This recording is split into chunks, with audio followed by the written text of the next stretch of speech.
May bagong asawa na po si Ate Wilma. Buang. Ayan o. Yan po ang ipapalit niya kay Jerome. Ang bodyguard po natin. Oh. Buang. Ate Wilma, yan ang bagong mong asawa ha. Buang, may bodyguard. Oh. Maroloy, yan ang bagong mong papa. Masipag, matikas. Oh, malakas. Oh. Pag iwan ka ni Jerome, si bodyguard na asawahin mo. Ano? Payag ka. Ha? Oo, kilig-kilig ko. Buang, may bodyguard. Ano bodyguard? Ha? Payag ka. Pag iniwan siya ni Jerome, ikaw na maging asawa ni Ate Wilma. Ha? Ayaw ko. Ha? Ayaw ko. Bakit ayaw mo? Kaya mo buhayin si Ate Wilma? Hindi. Bakit di kaya mo buhayin? Ay, pala mo nila nga sa bahay.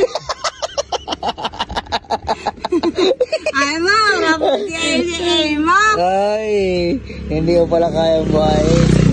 Ay, bakit kasi hindi ka nagtatrabaho? Ay, natabonin ko. Ay, Ay, magsama ka doon kay papa mo, magtubo.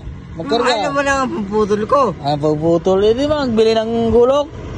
Oo. Ay, naku naman na. Ano ba? Marunong din, nangaging bata. Oh, ayaw niya, hindi ka doon niya kayang buhayin. Palamunin nga na doon sa bahay niya.